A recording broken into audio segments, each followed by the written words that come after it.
السلام علیکم۔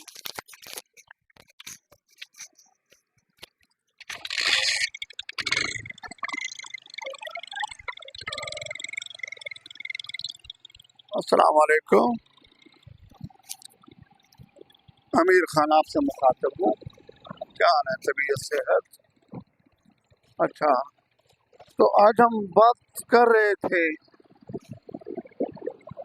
طریقہ کار وہی ہے، موبائل فرنٹ جیب میں کیمرہ چل رہا ہے اور ویڈیو پر میں نے یہ بات جو کی کہ موبائل فرنٹ جیب میں کیمرہ چل رہا ہے، ویڈیو بن رہی ہے، تو کہیں آپ کے ذہن میں وہی بات نہ آ گئی ہو بلاول بھٹو والی، بارش ہوتا ہے پانی جمع ہوتا ہے، بارش بہت ہوتا ہے پانی بہت ہوتا ہے۔ چلو بارش جو بھی ہے، یہ ہر کسی کے اپنے سوچنے سمجھنے کی بات ہے۔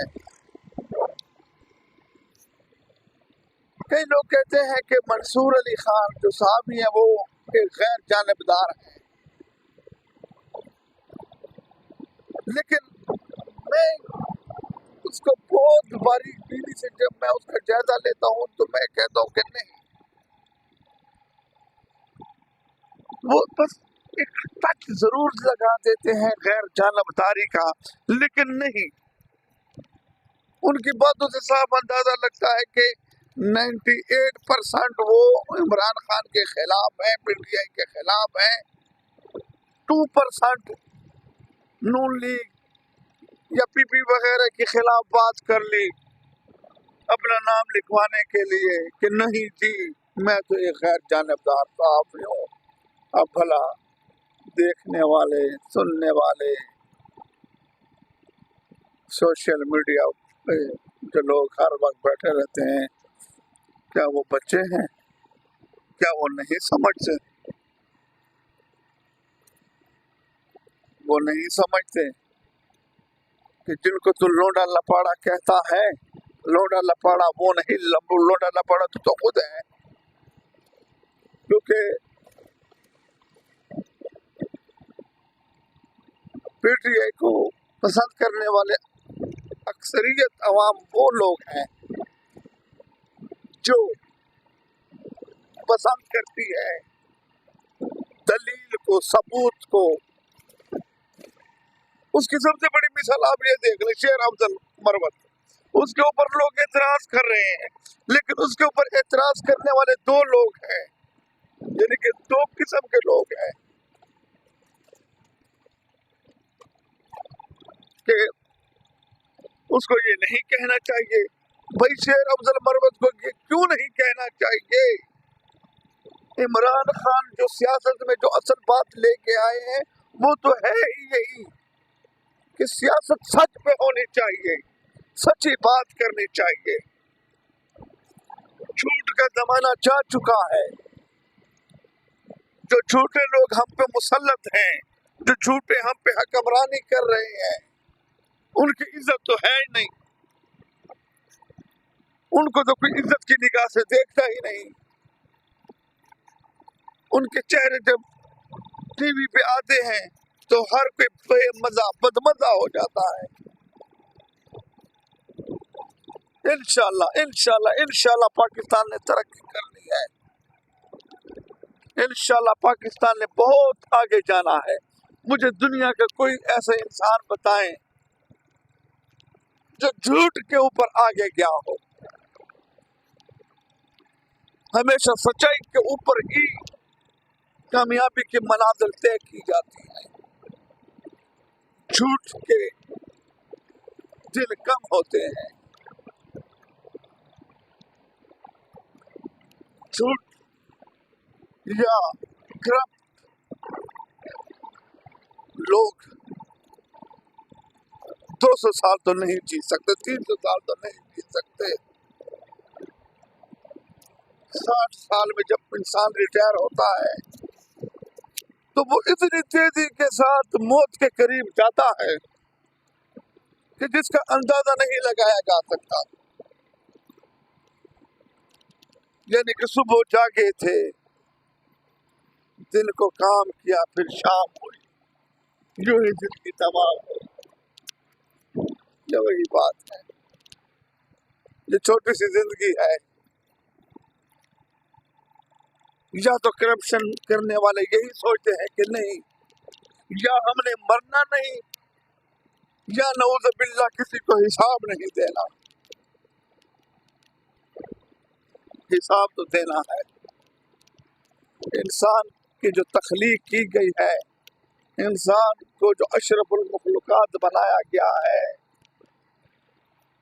तो इसीलिए ही तो बनाया गया है कि तूने करना है और तूने भरना है। इंसान की चालाकियां तो इंसानों तक ही महदूद हैं, उसके बाद न तो चालाकी रह जाती है, न ही शायद उम्र रह जाती है। लेकिन अफसोस के साथ कहना पड़ता है, क्या हम अवाम अंधे हैं? क्या हम सुनते नहीं हैं? ये रात का ये पहर है, रात के इस पहर में आप कभी तन्हाई में बैठ के सोचे, इस तन्हाई में आप बैठ के सोचे कि आपने जिंदगी में क्या किया, क्या कमाया। एक हमारे दोस्त हैं डॉक्टर साहब, दोस्त तो नहीं है लेकिन अच्छी दुआ सलाम है, तो जब मैं उनके पास जाता हूँ मेडिसिन लेने के लिए, तो वो एक बहुत आला सर्जन है। अगर रहीम यार खान या पंजाब तो मैं नहीं कहूँगा क्योंकि जहाँ तक मेरा वास्ता है, तो अगर रहीम यार खान के 5 टॉप के डॉक्टर का नाम लिखा जाए तो मैं कहता हूँ कि उनका नाम सर फहरिस्त होगा। तो उनकी क्लिनिक है, उसकी फीस 100 रुपए फीस, अब शायद 200 कर दी हो क्योंकि ये कुछ 2 साल पहले की बात है, और कोई 50-100 मेडिसिन। तो जब मैं उनके पास जाता हूँ तो मैं उनसे अक्सर मैं पूछता था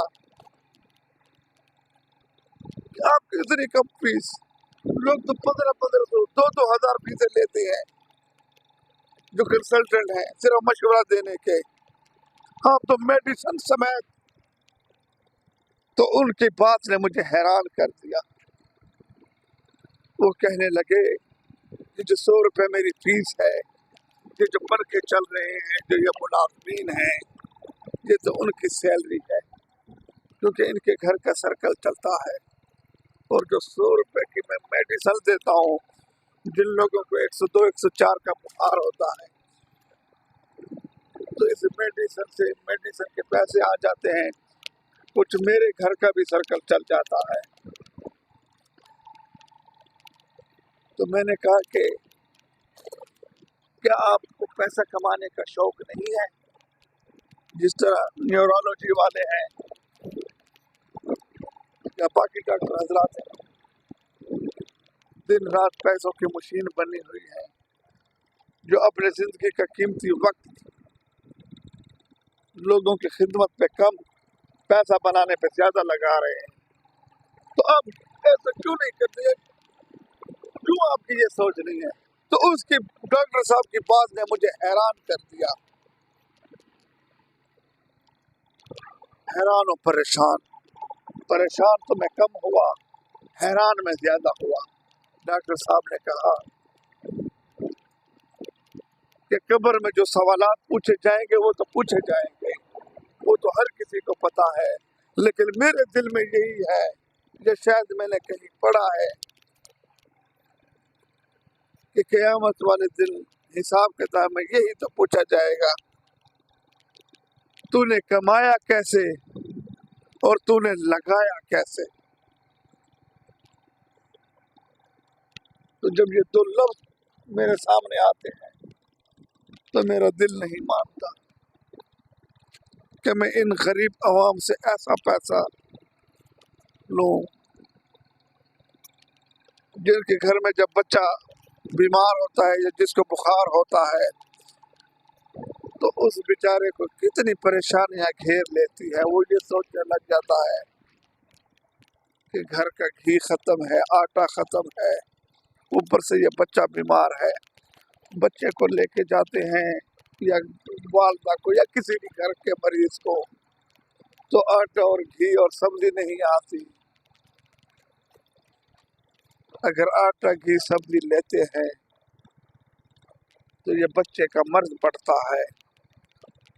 तो ऐसे में आखिर क्या किया जाए, ये सोचते सोचते वो बेचारा आ जाता है डॉक्टर के पास, और आगे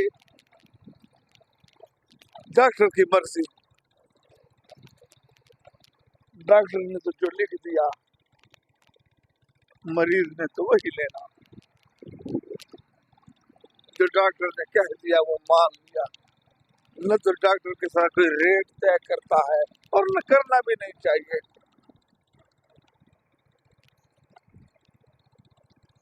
तो ऐसे हालात में वो बेचारा क्या करे। यही कहा जा सकता है कि इंसाफ इंसाफ और फिर इंसाफ। माशरे में अगर इंसाफ नहीं होगा तो माशरा कैसे फलेगा फूलेगा। तरक्की करनी है सच्चाई पे ही होगी। सच्चाई क्या है? इंसाफ।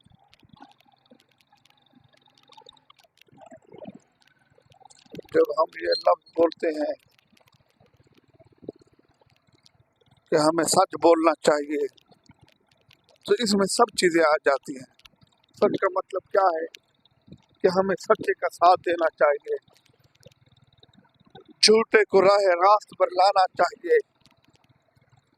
यहाँ का तो हर हिसाब ही निकाला है। जो इंसाफ वाले हैं वो जेल में बैठे हैं, और जो धांधली वाले हैं वो धन दलाते फिर रहे हैं, और फिरना भी चाहिए। और जिन्होंने साथ दिया धांधली में, उनकी उम्रें ही क्या रह गई।